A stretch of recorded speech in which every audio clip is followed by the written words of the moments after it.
नमस्कार दोस्तों, मैं मीना अपने चैनल हिंदी प्रवाह पर आप सभी लोगों का स्वागत करती हूँ। हम लोग हिंदी साहित्य के महत्वपूर्ण प्रश्नों को देख रहे हैं, पढ़ रहे हैं, जिसमें से हम लोग रोज़ 50 प्रश्नों को पढ़ते हैं और आदिकाल के प्रश्नों को हम लोग पढ़ रहे हैं। ठीक है, तो चलिए देखते हैं आज 50 प्रश्नों में से पहला प्रश्न। ठीक है, तो जो आज के 50 प्रश्न हैं उसका पहला प्रश्न देखिएगा। हालात कन्हैया किसकी रचना है? पूरन भगत, विद्यापति, अमीर खुसरो, इनमें से कोई नहीं। तो जो हालात कन्हैया है वो किसकी है? अमीर खुसरो की रचना है। ऑप्शन नंबर सी की सही कर लेंगे। अगला प्रश्न देखिए, आदिकाल में किन ग्रंथों की प्रधानता रही है? वीर ग्रंथ, साखी, रासो, सूफी। तो आदिकाल में किसकी रही प्रधानता? रासो ग्रंथों की। ठीक है, तो सी नंबर सही कर लेंगे। अगला प्रश्न देखिए, आचार्य हजारी प्रसाद द्विवेदी के अनुसार 14वीं-15वीं शताब्दी की हिंदुओं, मुसलमानों, सामंतों, शहरों, सेना के सिपाहियों और लड़ाइयों का जीवंत और यथार्थ वर्णन किस कृति में हुआ है? तो हमीर काव्य, कीर्ति कौमुदी, कीर्ति पताका, कीर्ति लता। तो ये क्या कर लेंगे? ऑप्शन नंबर डी सही कर लेंगे, कीर्ति लता। अगला प्रश्न देखिए, विशलदेव रासों में किस शैली का प्रयोग किया गया है? श्रृंगारिक, आख्यान, गेय, प्रबंध। तो आप सभी जानते हैं कौन सी शैली हुई है यहाँ पर? गेय शैली। अगला प्रश्न देखिए, जय मयंक जस चंद्रिका के रचयिता का नाम है? भट्ट केदार, नरपतिनाल, नल सिंह, मधुकर कवि। तो जय मयंक जस चंद्रिका के लेखक कौन है? मधुकर कवि। ठीक है, ऑप्शन नंबर डी सही कर लेंगे। अगला प्रश्न, विद्यापति ने कुल कितने ग्रंथों की रचना की है? तो 10, 12, 16, 14। तो यहाँ पर सही कर लेंगे, 16 ग्रंथों की रचना की है। कुल ग्रंथ पूछता है तो क्या बताना है? 16। ठीक है, अगला प्रश्न देखिए, निम्नलिखित में से कौन सी रचना पुष्पदंत की नहीं है? नहीं देखना है, महापुराण, ड़य कुमार चरियु, जसहर चरियु, पौम चरियु।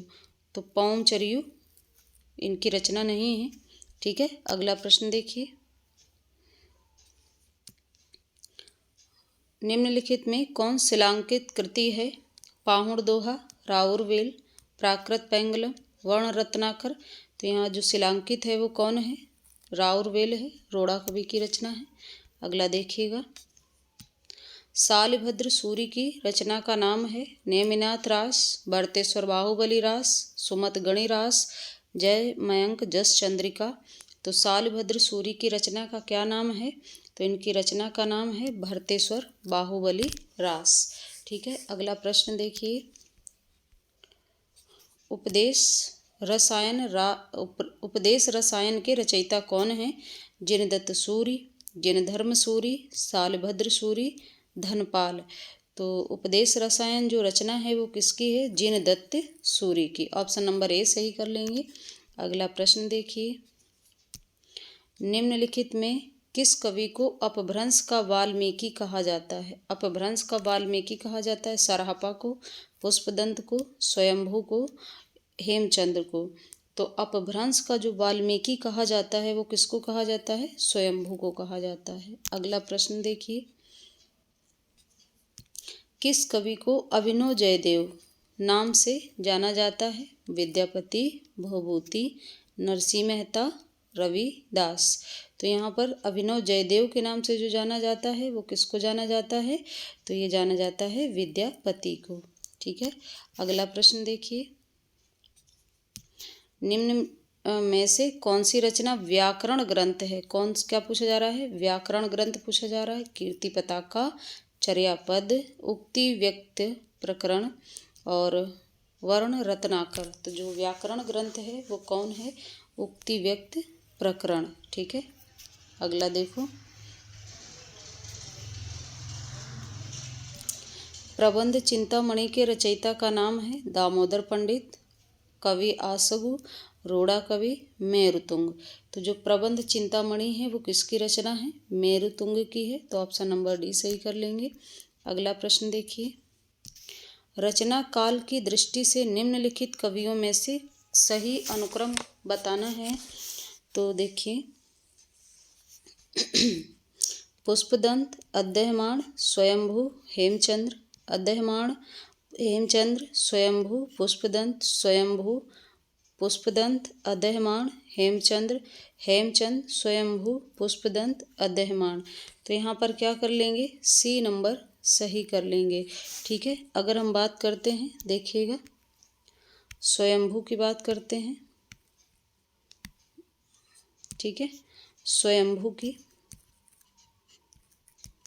स्वयंभू, तो इनका जो समय है वो कब है, 8वीं शताब्दी कह दूँ इनको, 8वीं सदी या सदी। अगला है पुष्पदंत, पुष्पदंत, तो पुष्पदंत कब है, तो ये 10वीं सदी है, हम लोग कल ही पढ़े थे इनको, 10वीं सदी है। और अद्यह्यमाण की बात करते हैं, अद्यह्यमाण, तो ये कब है, 12वीं शताब्दी है, 12वीं सदी है। और क्या नाम है इनका, हेमचंद्र, हेमचंद्र, तो ये भी क्या कब है, तो 12वीं शताब्दी। ठीक है, 12वीं सदी। तो इनको ध्यान रखना है आप सभी को। तो ये है इनका क्रम। अगला प्रश्न देखिएगा, तो ऑप्शन नंबर सी सही कर लेंगे। ठीक है, अगला प्रश्न देखिएगा, डिंगल कवियों की वीर गाथाएं, निर्गुण संतों की वाणियाँ, कृष्ण भक्ति या रागानुराग भक्ति के साधकों के पद, राम भक्ति या भक्ति के उपासकों की कविताएं, सूफी साधना से मुसलमान कवियों के तथा ऐतिहासिक हिंदू कवियों के रोमांस और रीति काव्य, ये 6 धाराओं या धाराएं अपभ्रंश कविता स्वाभाविक विकास हैं। यह कथन किसका है, तो रामचंद्र शुक्ल, हजारी प्रसाद द्विवेदी और रामविलास शर्मा, राहुल सांकृत्यायन। तो यहाँ पर हम लोग देख लेंगे कि ये कथन किसका है, हजारी प्रसाद द्विवेदी का है।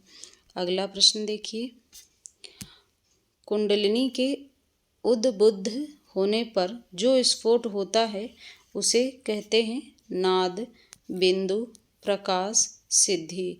तो इसे हम क्या कहते हैं, नाद कहते हैं। ठीक है, अगला प्रश्न देखिए, पुरुष परीक्षा किस कवि की रचना है, ज्योतिरीश्वर ठाकुर, गोरखनाथ, विद्यापति, आचार्य देवसेन।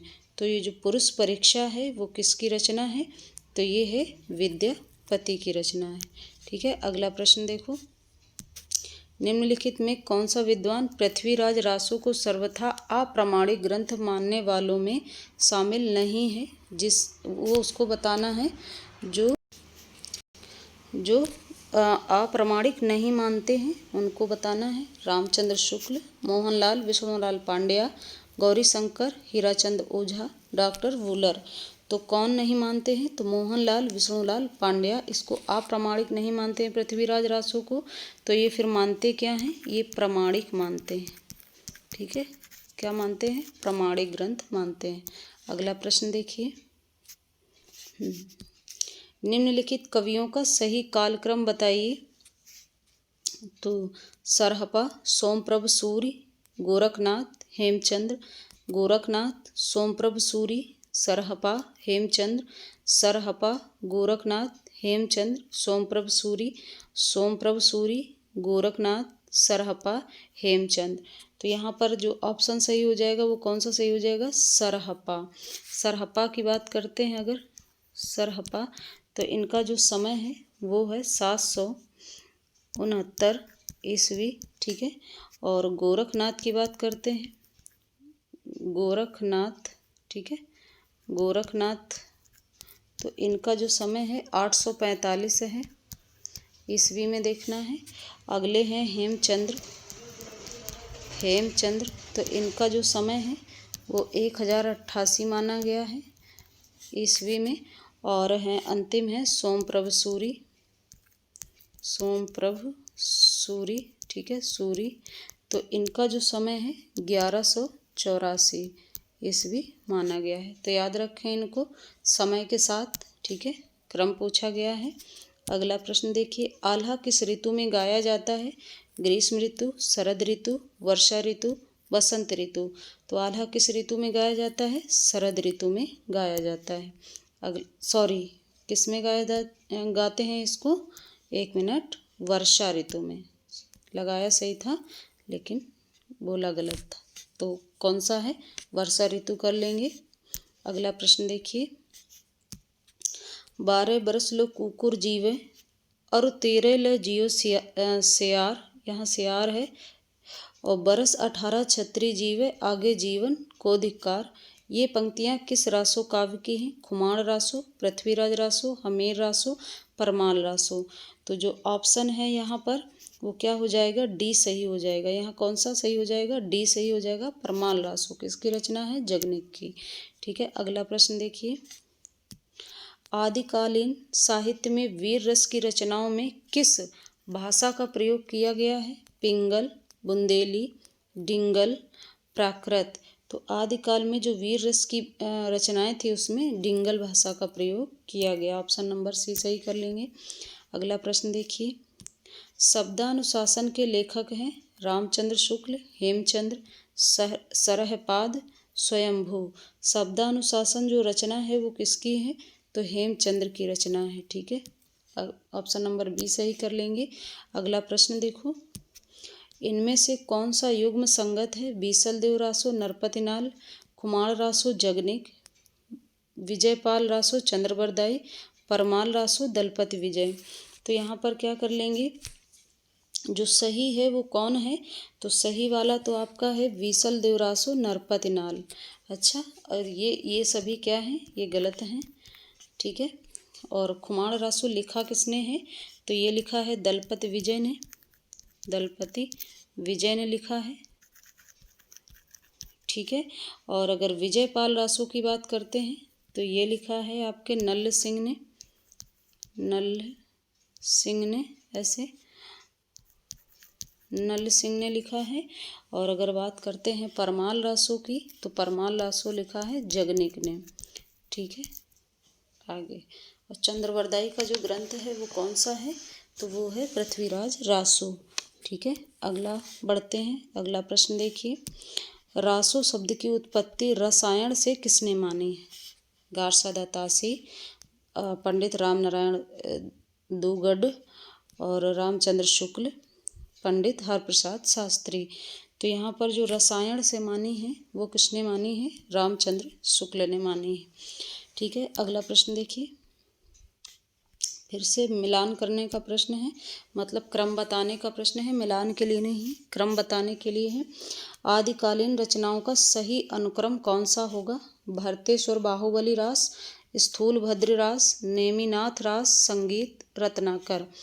स्थूलभद्र रास, नेमिनाथ रास, संगीत रत्नाकर, भरतेश्वर बाहुबली रास। नेमिनाथ रास, स्थूलभद्र रास, भरतेश्वर बाहुबली रास, संगीत रत्नाकर, संगीत रत्नाकर, भरतेश्वर बाहुबली रास, नेमिनाथ रास, स्थूलभद्र रास। तो यहाँ जो ऑप्शन सही हो जाएगा वो कौन सा हो जाएगा? ए नंबर सही हो जाएगा। ठीक है, तो इसको सही कर लेंगे। और इसका अगर समय जानना चाहते हैं तो क्या कर लें, देखो ज़रा इसका समय, भरतेश्वर बाहुबली का जो समय है वो 1184 है। ठीक है, और इसके जो रचनाकार हैं वो सालभद्र सूरी हैं।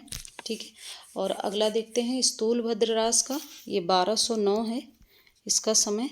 और अगला है नेमिनाथ रास, ये 1213 है इसका समय, 1213 है। और ये जो संगीत रत्नाकर है 13वीं शताब्दी है। ठीक है, 13वीं सदी है, तो इसको याद रखें। अगला प्रश्न देखिए, पुष्पदंत किस शताब्दी के कवि हैं? 8वीं शताब्दी, 7वीं शताब्दी, 10वीं शताब्दी, 11वीं शताब्दी। तो जो पुष्पदंत हैं वो कौन सी शताब्दी के कवि हैं? तो ये हैं 10वीं शताब्दी के कवि, पीछे भी बताया है सवाल में। अगला देखिए, फिर से क्रम को बताना है। रचना काल की दृष्टि से निम्नलिखित कृतियों का सही अनुक्रम बताइए। कुबलय माला कथा, राउरवेल, उक्त व्यक्ति प्रकरण, वर्ण रत्नाकर। दूसरा देखिए, राउरवेल, कुबलय माला कथा, उक्त व्यक्ति प्रकरण, वर्ण रत्नाकर। उक्ति व्यक्ति प्रकरण, राउरवेल, कुबलय माला कथा, वर्ण रत्नाकर। ठीक है, और ऑप्शन नंबर डी है वर्ण रत्नाकर, उक्ति व्यक्ति प्रकरण, राउरवेल, कुबलय माला कथा। तो यहाँ जो ऑप्शन सही कर लेंगे वो कौन सा कर लेंगे, ए नंबर। ठीक है, ए नंबर कर लेंगे। तो कुबलय माला जो है वो कब लिखी गई है, 778 में लिखी गई है। 778 ईस्वी है ये। ठीक है, ईस्वी है। और उद्योतन सूरी इसके कौन है, लेखक हैं। राउरवेल की बात करते हैं तो ये 10वीं सदी है, 10वीं सदी है। और उक्ति व्यक्ति प्रकरण कब है, 12वीं सदी है, 12वीं। ठीक है, और ये है वर्ण रत्नाकर 14वीं। ठीक है, 14वीं सदी है। तो ज्योतिरीश्वर ठाकुर हैं वर्ण रत्नाकर। उक्ति व्यक्ति प्रकरण किसकी है, दामोदर शर्मा की है। और राउरवेल किसकी है, रोड़ा कवि की है। कुबलय माला कथा ये किसकी है, तो ये है आपके उद्योतन सूरी की। ठीक है, याद रखेंगे। आगे बढ़िएगा। अपभ्रंश का मुख्य छंद है दोहा, बरवै, कुंडलिया, सवैया।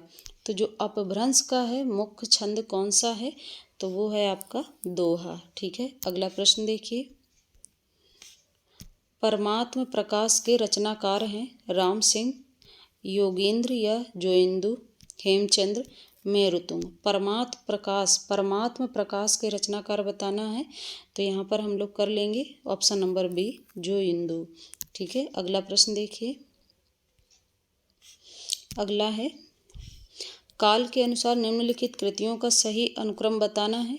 खुमाण रासो, बीसलदेव रासो, चंदनबाला, पौमचरियु रास। बीसलदेव रासो, चंदनबाला रास, पौमचरियु, खुमाण रासो, पौमचरियु, खुमाण रासो, बीसलदेव रासो, चंदनबाला रास, और चंदनबाला रास, पौमचरियु, खुमाण रासो, बीसलदेव रासो। तो यहाँ पर ऑप्शन जो सही कर लेंगे वो कर लेंगे सी नंबर। ठीक है, सी नंबर सही कर लेंगे। और खुमाण रासो का समय देखते हैं, तो समय क्या रहेगा, इसका समय रहेगा खुमाण रासो का नहीं, सी नंबर है।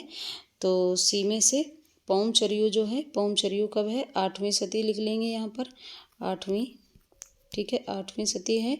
और खुमाण रासो करेंगे 9वीं सदी है। और बीसलदेव रासो 1155 है, बीसलदेव रासो 1155 है। ठीक है, और चंदनबाला रास बात करते हैं तो 1200 है। ठीक है, और ये सभी कैसे हैं, ईस्वी में है।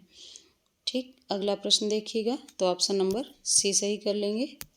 मिलान के क्रम के लिए, मिलान नहीं क्रम के लिए। सबरस के रचनाकार हैं मुल्ला वजही, कुली कुतुब शाह, इंसा अल्लाह खां, सैयद हुसैन अली खां।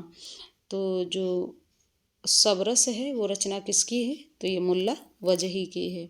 ठीक है, अगला प्रश्न देखिए। हठ योग का प्रभाव निम्नलिखित कवियों में से किस पर पड़ा है, स्वयंभू, और ये क्या लिखा है, घाघ बड्डरी, ये पता नहीं, ये मिसप्रिंट सा लग रहा है हमको, गोरखनाथ, अद्दहमाण। तो देखिएगा 34 का जो आंसर होगा वो होगा सी। आपका ऑप्शन सही है सी। हठ योग का प्रभाव सबसे ज़्यादा किस पर पड़ा था, तो ये पड़ा था गोरखनाथ पर। ठीक, अगला प्रश्न देखिए।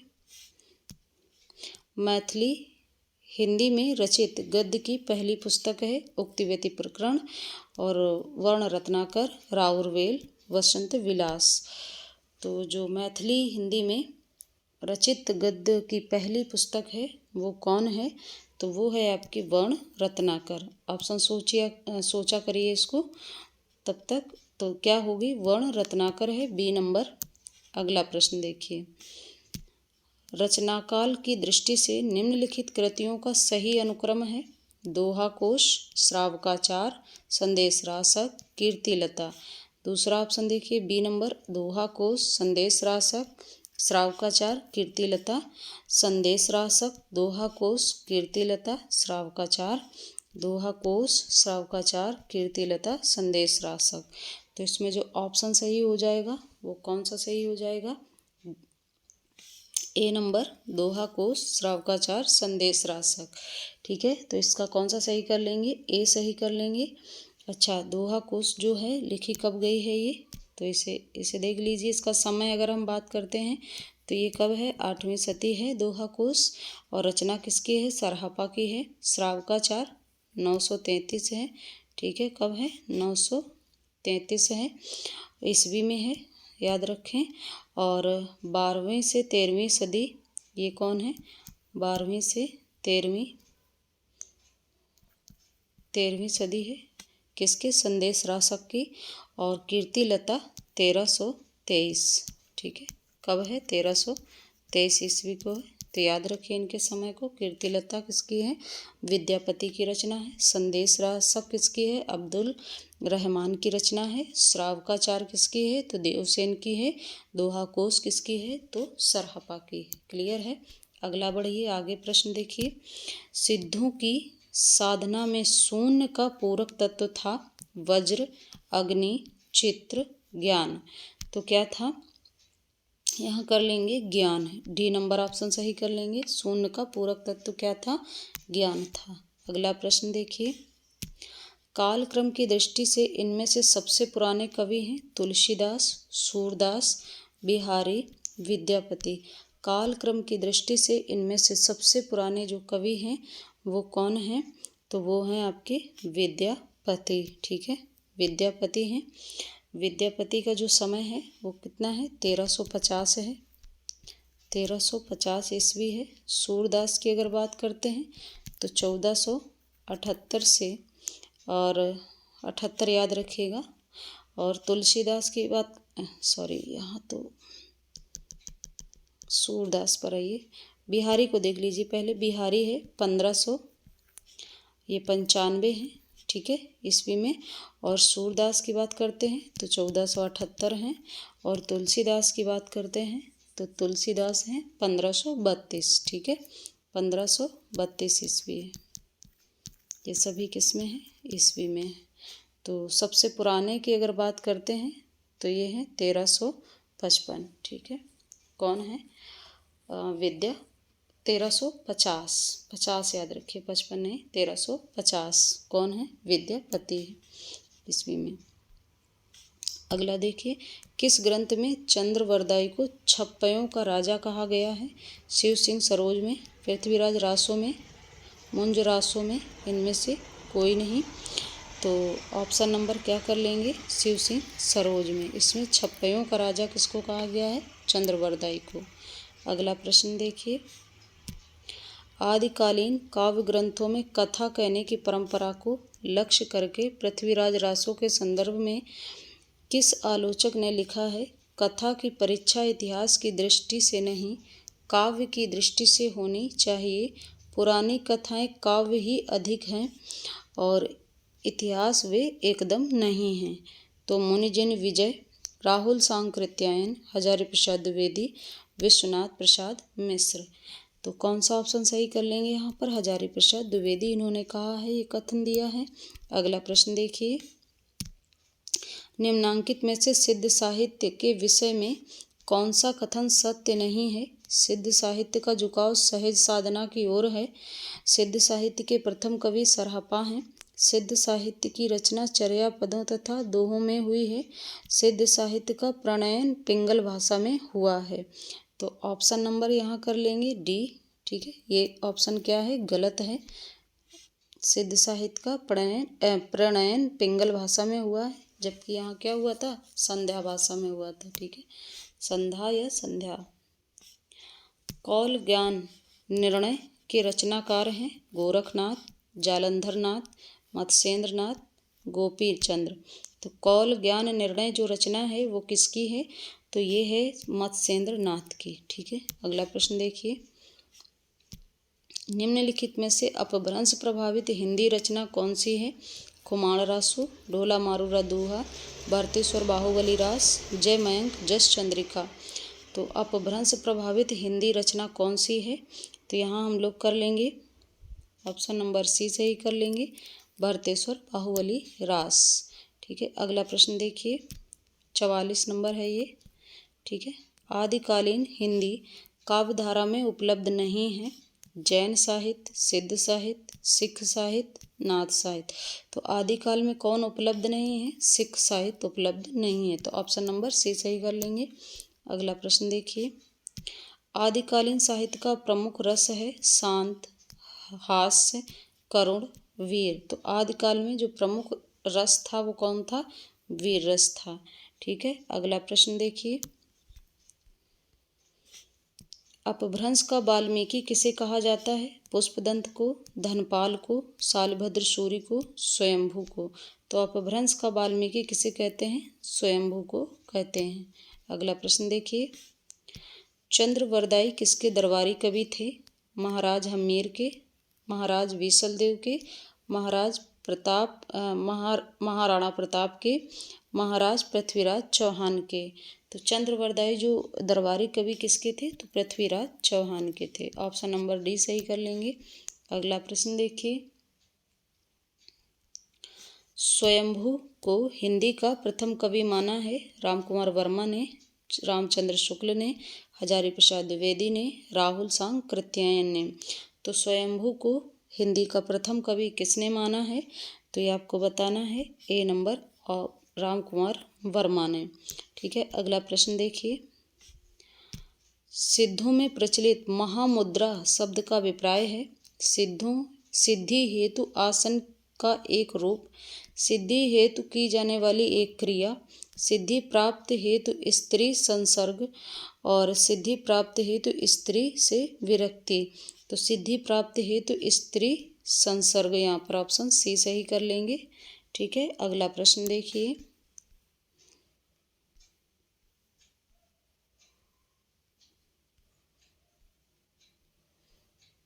अच्छा, यहाँ प्रश्न जो था वो हो नहीं पाया है, 50वां। ठीक है, तो चलिए कोई बात नहीं। देखिए, क्लास अगर अच्छी लग रही है तो शेयर करना ना भूलें। ठीक है, शेयर ज़रूर करिए। पहली बार देख रहे हो तो सब्सक्राइब कीजिए, लाइक कमेंट ज़रूर करें, अपने विचार प्रकट करें। तो आज के लिए इतना ही। मिलते हैं अगली क्लास में नए 50 प्रश्नों के साथ। ठीक है।